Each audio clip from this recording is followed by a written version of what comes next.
नमस्कार दोस्तों, मेरा नाम विजय टाक है। मैं गवर्नमेंट वुमेन पॉलिटेक्निक कॉलेज में लेक्चरर के पद पर कार्यरत हूँ। आज के इस वीडियो में, जिसका टाइटल वाटर पॉल्यूशन पार्ट 3 है, इसमें हम वेरियस इम्प्योरिटीज़ ऑफ वाटर अर्थात जल की विभिन्न अशुद्धियाँ तथा सतही जल पर इंडस्ट्रियल एफ्लुएंट और डोमेस्टिक सीवेज के जो दुष्प्रभाव होते हैं उसके बारे में विस्तार से स्टडी करेंगे। इम्प्योरिटीज़ इन वाटर, जल में ठोस कार्बनिक, अकार्बनिक पदार्थ, रेडियो एक्टिव तत्व, उद्योगों का कचरा तथा सीवेज से निकला हुआ पानी मिलने से जल दूषित हो जाता है। अतः इन पदार्थों को प्रदूषक कहा जाता है। जल में उपस्थित इन प्रदूषक पदार्थों की निम्न श्रेणियों में विभक्त किया जा सकता है। अर्थात जो भी ये पॉल्यूटेंट हैं वो इन 3 कैटेगरीज में से किसी भी एक में होते हैं। जैसे पहली कैटेगरी है हमारी सस्पेंडेड इम्प्योरिटीज़, अर्थात ऐसी इम्प्योरिटीज़ जो कि सस्पेंडेड नेचर में रहती हो। इन पदार्थों के कण 1 माइक्रोन से 100 माइक्रोमीटर या अधिक व्यास के होते हैं। इनका साधन होता है अर्थात सेटलमेंट हो जाता है जब उस जल का प्रवाह धीमा अथवा अप्रवाह स्थिति में रहता है। उस वक्त अपने वेट के कारण और अर्थ के गुरुत्वाकर्षण बल के कारण वो पैंदे में सेटल डाउन हो जाते हैं और कण नीचे बैठ जाते हैं। इन्हें छानकर अलग किया जा सकता है। रेती मिट्टी, खनिज लवण, शैवाल, फफूंद एवं विविध अजैव पदार्थ इस श्रेणी के अपद्रव्य हैं। इस प्रोसेस को सेडिमेंटेशन एंड डिकैंडेशन मेथड से पानी को शुद्ध किया जा सकता है। इस सस्पेंडेड इम्प्योरिटीज़ को, जो इम्प्योरिटीज़ हल्की होने के कारण तैरती रहती है, उसे छानकर अलग कर दिया जाता है। और जो इम्प्योरिटीज़ हैवी होने के कारण नीचे सेटल डाउन हो जाती है, उसे उस छने हुए पानी को अलग करने के पश्चात नीचे बचे हुए सेडिमेंटेशन को सेपरेट करके अलग किया जा सकता है। इस तरह से जल को शुद्ध किया जा सकता है।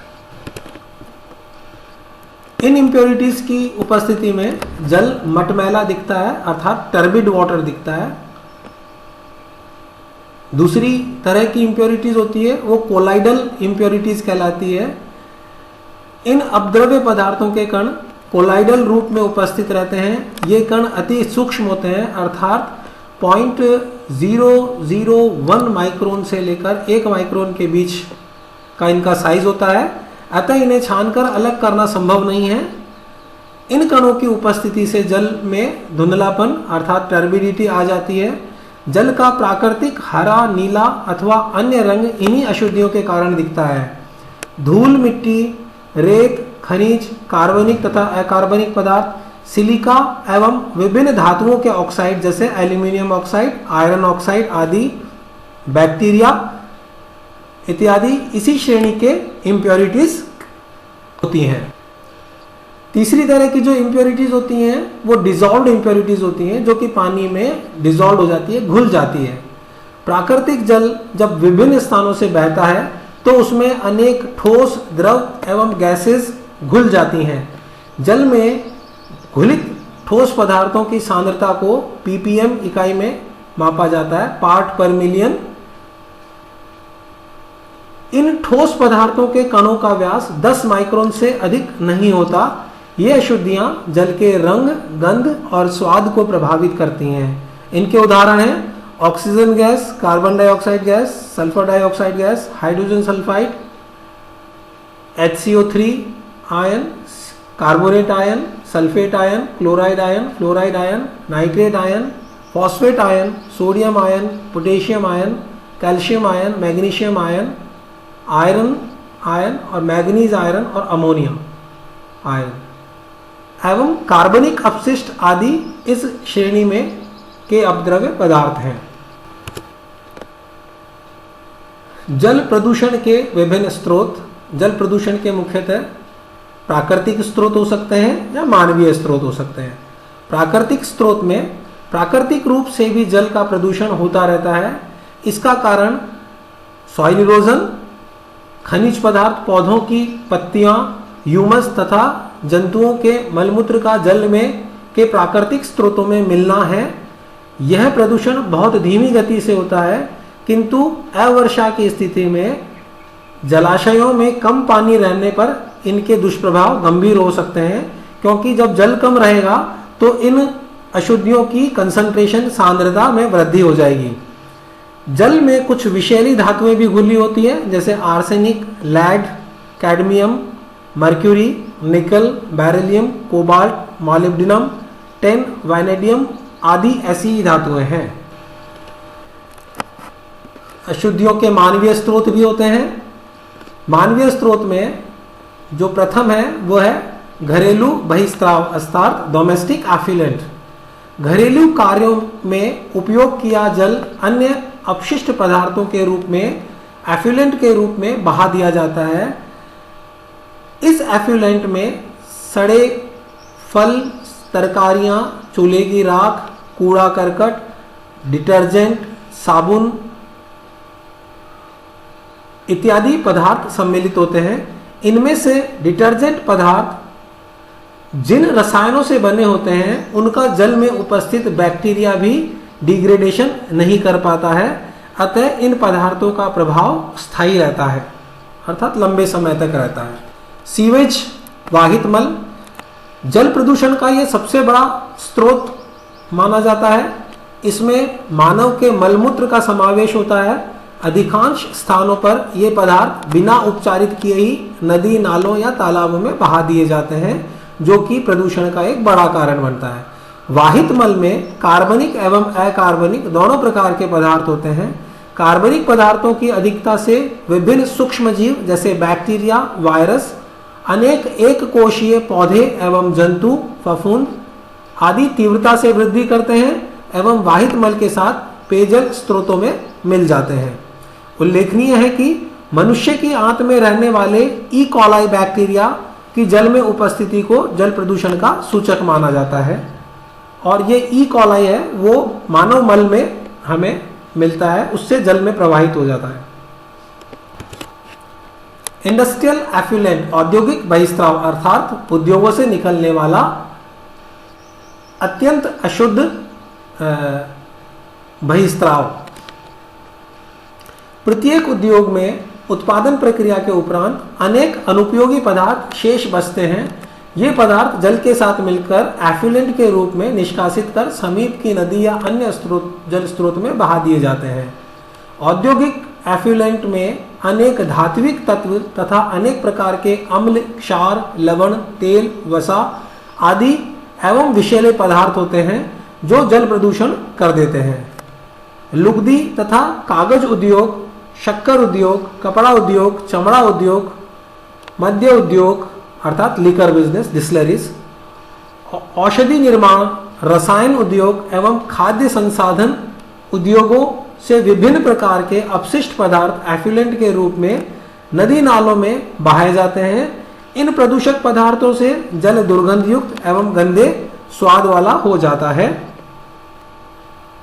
इनमें से कुछ अपशिष्ट पदार्थ ऐसे भी होते हैं जो पेयजल शोधन में उपयोग में ली जाने वाली क्लोरीन के साथ मिलकर ऐसे यौगिक बना देते हैं जिनका स्वाद एवं गंध मूल पदार्थ से भी अधिक खराब हो जाता है। कुछ विषैली धातुएं जैसे आर्सेनिक, कैडमियम, लेड, मर्क्यूरी आदि खदानों से वर्षा के जल के साथ मिलकर जल स्रोतों में मिल जाती है। औद्योगिक एफ्लुएंट में सर्वाधिक खतरा मर्क्यूरी से होता है। मर्क्यूरी के घातक प्रभाव का सबसे बड़ा उदाहरण जापान के मिनीमाटा खाड़ी के लोगों को 1950 में हुई एक भयानक बीमारी है। रोग का नाम भी मिनीमेटा रखा गया। खोज करने पर मालूम हुआ कि ये लोग जिस स्थान की मछलियों को खाते थे उनके शरीर में पारे की उच्च सांद्रता पाई जाती थी, जो कि मछलियों में भी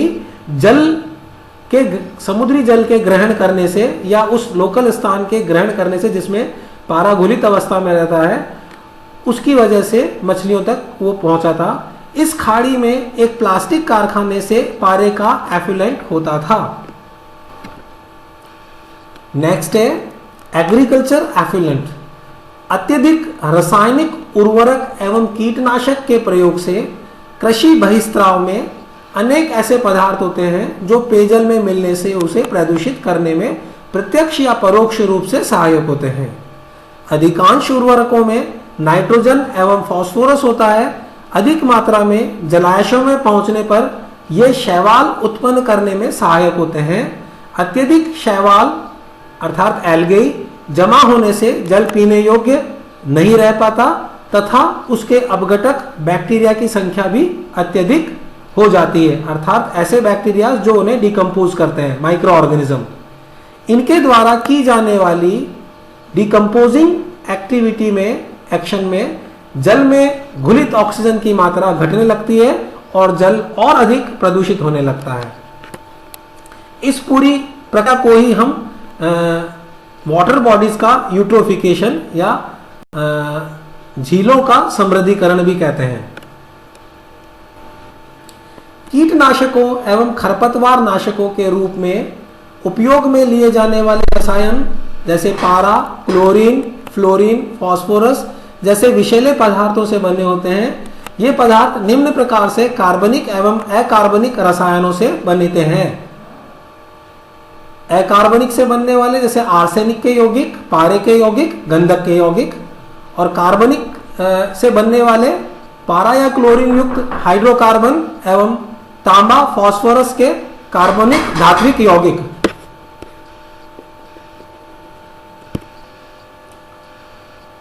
कुछ कीटनाशक पदार्थ जो जल में मिल जाते हैं जलीय जीवधारियों के माध्यम से विभिन्न पोषी स्तरों में पहुंचते हैं। प्रत्येक स्तर पर जैविक क्रियाओं से इनकी सांद्रता में वृद्धि होती जाती है। इस क्रिया को जैविक आवर्ध अर्थात बायोमैग्निफिकेशन कहते हैं। ऑयल पॉल्यूशन, यह प्रदूषण नदी झीलों की अपेक्षा समुद्री जल में अधिक होता है। समुद्री जल का तेलीय प्रदूषण निम्न कारणों से होता है। जलयानों द्वारा अपशिष्ट तेल के विसर्जन से, अर्थात कोई कार्गो शिप्स वगैरह होते हैं उनमें से जो ऑयल है वो कई बार लीकेज से समुद्री जल में मिल जाता है। तेल वाहक जलयानों की दुर्घटना से, कई बार एक्सीडेंट होने से सारा का सारा तेल समुद्र में गिर जाता है। तेल वाहक जलयानों में तेल चढ़ाते या उतारते समय समुद्र के पानी में मिल सकता है। समुद्र किनारे खोदे गए तेल कुओं से लीकेज के कारण इत्यादि। जल प्रदूषण के दुष्प्रभाव, adverse effect of water pollution, जो इंडस्ट्रियल एफ्लुएंट होता है उससे और डोमेस्टिक सीवेज से जो दुष्प्रभाव होते हैं वो निम्नलिखित वर्गीकृत अवस्था में हो सकते हैं। जैसे मनुष्य पर प्रभाव, जलीय वनस्पतियों पर प्रभाव, जलीय जंतुओं पर प्रभाव और विविध प्रभाव। मनुष्य पर प्रभाव में पेयजल से जो प्रभाव पड़ता है दूषित होने से वो ये है, प्रदूषित जल के पीने से मनुष्य के स्वास्थ्य पर अनेक हानिकारक प्रभाव होते हैं। प्रदूषित जल में अनेक सूक्ष्म जीव होते हैं जो विभिन्न प्रकार के रोगों के या तो कारण बनते हैं या रोगजनक का संचरण करते हैं। प्रदूषित जल से होने वाले रोग निम्नानुसार है। जैसे जल के अंदर अगर दूषित जल में बैक्टीरिया है तो बैक्टीरिया से जनरेटेड रोग जो डिजीज है वो हैजा, टाइफाइड, डायरिया, डिसेंट्री इत्यादि। वायरस से फैलने वाले रोग पीलिया, पोलियो, हेपेटाइटिस इत्यादि। प्रोटोजोआ जन्य रोग, पेट तथा आंत संबंधी अनेक विकार जैसे एमीबिक डिसेंट्री, जियाडिसिस आदि। कृमिजन्य रोग, आंत के कुछ परजीवी जैसे एस्केरिस या संक्रमण पेयजल के कारण के द्वारा ही होता है। नारू के कृमि भी पेयजल में उपस्थित साइक्लोप्स के कारण मनुष्य में पहुंचते हैं जल के संपर्क में आने से। प्रदूषित जल के शरीर संपर्क होने पर अनेक रोगकारक परजीवी मनुष्य के शरीर में प्रवेश कर जाते हैं या फिर रोग मनुष्य के शरीर से निकलकर जल में मिल जाता है। नारू इसका एक उदाहरण है। जलीय रसायनों से जल में उपस्थित अनेक रासायनिक पदार्थों की आवश्यकता से अधिक मात्रा में से स्वास्थ्य पर हानिकारक प्रभाव पड़ता है।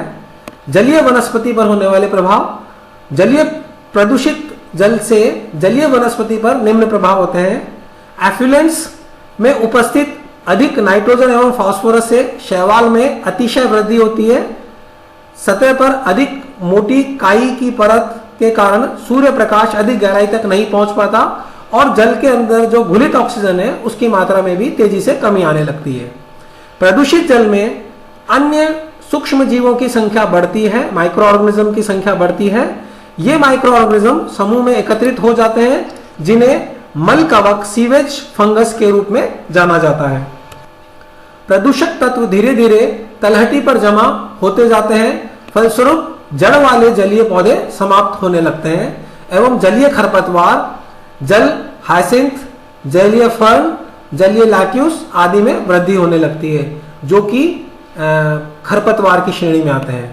तापीय प्रदूषण से जल का तापमान बढ़ता है, जिससे प्लवक एवं एल्गे की वृद्धि होने से जलीय ऑक्सीजन की कमी होती है, डिजॉल्व ऑक्सीजन में कमी आती है। जलीय जंतुओं पर होने वाले प्रभाव इस प्रकार है। जलीय वनस्पति पर ही जलीय जंतु का जीवन आधारित होता है, अतः जल प्रदूषण से जलीय वनस्पति के साथ साथ जलीय जंतु पर भी प्रभाव होता है। संक्षेप में प्रभाव निम्नानुसार। ऑक्सीजन की कमी से अनेक जंतु विशेषकर मछलियां मरने लगती है। 1940 में जल के 1 लीटर नमूने में सामान्यतः डिजॉल्व ऑक्सीजन की मात्रा 2.5 क्यूबिक सेंटीमीटर ऑक्सीजन होती थी, वहीं अब यह मात्रा घटकर 0.1 क्यूबिक सेंटीमीटर रह गई है। जंतुओं में विविधता लगभग समाप्त हो जाती है। कुछ बैक्टीरिया खाने वाले जंतु जैसे कॉल्पिडियम, ग्लाकोमा, कायरोनोडिमेट, ट्यूबफिट आदि ही बचे रहते हैं। निर्मल जल में पाए जाने वाले जंतु प्रायः समाप्त हो जाते हैं।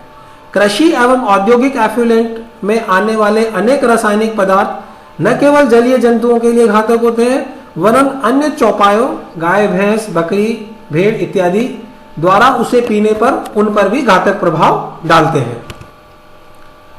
मिससेलेनियस इफेक्ट इस प्रकार है। सस्पेंडेड केमिकल पॉल्यूटेंट्स से जल गंदा दिखता है, जल बेस्वाद एवं दुर्गंध युक्त हो जाता है। इसका मुख्य जो इफेक्ट पड़ता है वो झीलों का यूट्रोफिकेशन होता है। घरेलू जलमल, सीवेज, खाद्य पदार्थों से संबंधित फैक्ट्रियों से निकले कार्बनिक व्यर्थ पदार्थ एवं खेतों के ऊपर से बहकर आने वाला पोषक तत्वों जैसे नाइट्रोजन और फास्फोरस से भरपूर जल अब जलाशयों में मिलता है। बारिश का जो जल होता है उसके साथ कैरी होकर आते हैं, तब उस जल की उर्वरकता में अतिशय वृद्धि होती है।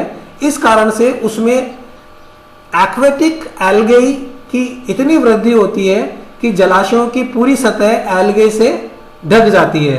एल्गे ऑक्सीजन का भी उपयोग कर लेते हैं, जिससे जल में डिसॉल्व ऑक्सीजन की मात्रा में कमी होती है। फलस्वरूप जल में रहने वाले जंतुओं जैसे मछली, कीट एवं अन्य जलीय जीवों को ऑक्सीजन की कमी का सामना करना पड़ता है एवं उनकी मृत्यु भी हो जाती है। इधर शैवालों की वृद्धि से जलाशय सूखने लगता है और एक स्थिति ऐसी आती है कि वो शैवाल ऑक्सीजन की कमी के कारण से स्वयं भी मरने लगते हैं और उस जलाशय में एनाएरोबिक माइक्रो ऑर्गेनिज्म के द्वारा डिकम्पोजिशन शुरू हो जाता है, जिससे उसमें वह जलाशय बदबू मारने लगता है। जल में उपस्थित प्रदूषक तत्वों की वजह से जल एवं टंकियों में लीकेज होने की संभावना रहती है। घरेलू एफ्लुएंट में उपस्थित डिटर्जेंट पदार्थों के कारण जलाशयों में के जल शोधन में कठिनाई आती है।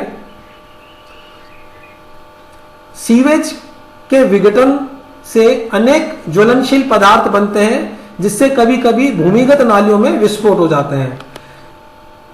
जब सीवेज का डिकम्पोजिशन होता है तो उसमें मीथेन गैस निकलती है, तो ज्वलनशील है और उसकी वजह से ये विस्फोट हो जाते हैं। खरपतवार में वृद्धि से जलाशय में विभिन्न उपयोगों में जैसे मछली पकड़ना, सिंचाई, नौका विहार आदि में बाधा होती है। तो ये सारे दुष्प्रभाव हैं जो जल प्रदूषण से देखने को मिलते हैं। धन्यवाद।